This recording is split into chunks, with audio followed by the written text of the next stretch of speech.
In the late autumn quiet of a small riverside town, a young woman named Lena Winters moved into an old rental house that sat crookedly at the end of Willow Street, a place nobody really spoke about, but everyone avoided with a silent agreement that felt older than the town itself. Lena wasn't the type to believe in whispered legends or local superstitions. She just wanted a fresh start after leaving her past behind, a messy breakup, stress from work, and a loneliness she was tired of acknowledging. The house was cheap, too cheap, but she thought she had luck on her side. From the moment she stepped in, however, the air felt thick, almost heavy, like it resisted her presence. The scent of damp earth clung to the walls, and the wooden floors creaked under her steps with groans that sounded too alive. Still, she brushed it off, telling herself old houses make old noises, and she unpacked through the evening until the sun dipped and the cold settled in. That night, she heard a soft knocking somewhere inside the house, rhythmic and slow, tap, tap, tap, as if someone was gently drumming their fingers inside the walls. She tried to sleep through it, but the knocking followed her like breathing, steady, patient, waiting. By the second night, the knocking turned into whispers, faint but distinct, brushing against her ears like a breath. Lena, at first, she thought she was dreaming. But when she woke up drenched in cold sweat and found her bedroom window fully open despite locking it before sleeping, she started to feel the first thorns of fear. She told herself it was stress, imagination, anything but something supernatural. But fear doesn't care about logic. It crawls, digs in, grows. On the third day, Lena noticed her reflection behaving oddly. When she passed the hallway mirror, she swore she saw her own reflection turn its head a split second slower than her. Her reflection's eyes looked darker, emptier, as if something behind them watched her more than she watched it. She blinked hard, tried again, and everything looked normal, but her stomach tightened with something primal and uneasy. Strange things escalated. Items moved when she wasn't looking. Keys placed on the table ended up on the stairs. Her phone appeared inside the kitchen sink filled with freezing water. Chairs faced different directions. One morning, she woke up to find all the furniture pushed against the walls, leaving the entire middle of the living room empty, like something had prepared a ritual space. Shadows moved even when the lamps were still. She started hearing footsteps at night, slow, dragging, pacing outside her bedroom door. She pressed her ear against the wood once, and the footsteps stopped instantly, like something was listening back. She didn't dare open the door until sunrise. Lena finally went to the local library looking for any historical record about the house. The librarian, an older woman with trembling hands, stiffened as soon as Lena mentioned the address. "You should leave that place," the woman whispered, glancing behind her as if someone might hear. "That house, it's marked. The thing in there doesn't want to be forgotten." But when Lena asked for more, the librarian refused to speak, simply pushing a dusty folder across the counter. Inside were old newspaper clippings about the previous occupant, a man named Harold Grimes who had slowly lost his sanity, claiming something inside the walls whispered to him, something that needed a vessel. He eventually vanished without a trace, leaving behind a house filled with symbols carved into the wood, symbols meant to contain something, not summon it. That night, Lena heard something new, a deep, guttural breathing right behind her when she stood in the kitchen washing her hands. It sounded hungry.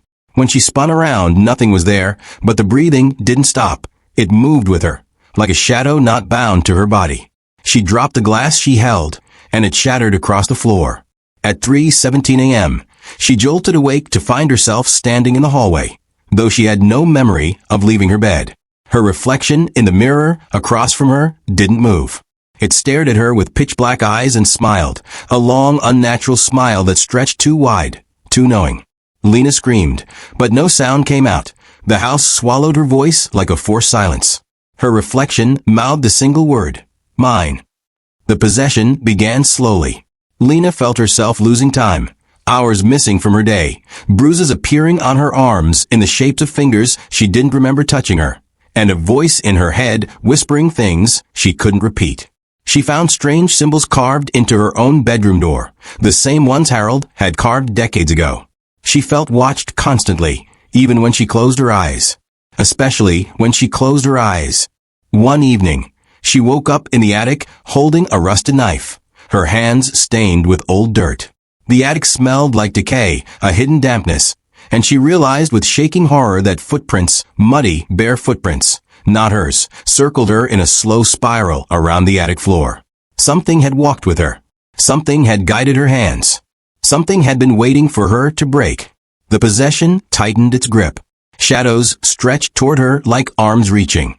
Her reflection began moving on its own, sometimes tapping the other side of the mirror, sometimes tilting its head as if listening to something.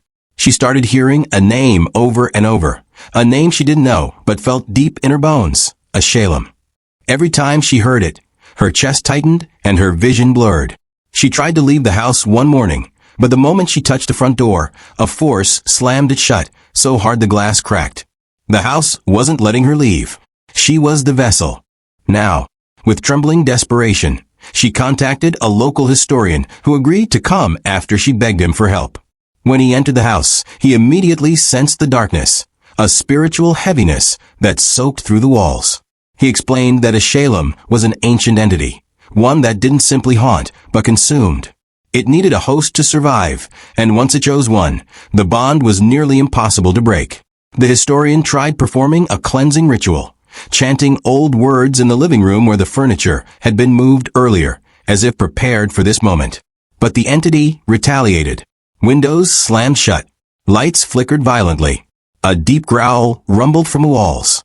Then Lena's body contorted, her spine arching painfully as she screamed, her voice overlapping with something inhuman and ancient. The historian tried to finish the ritual, but Lena, possessed, lunged at him with unnatural strength, throwing him across the room. He fled the house, terrified and bleeding, shouting at her to fight it, to resist, that the entity wanted to hollow her out completely. But resisting only made it angrier. Lena stopped recognizing herself. She saw fleeting glimpses in mirrors, her skin turning gray, her eyes sinking deeper into darkness, veins crawling across her face like black vines. The whispers became commands. The commands became control. Her body moved without her consent, scratching symbols into the walls, lighting candles at precisely 3:17 a.m., standing motionless for hours in corners with her head tilted down. She felt herself fading, piece by piece, like her soul was becoming transparent. One stormy night, the final stage began. Thunder shook the house as rain hammered the roof. In the living room, the floorboards started splitting, the wood cracking open as if something beneath pushed upward. Lena's body stood rigid as her eyes rolled back, and the voice inside her spoke through her lips with a deep echoing tone.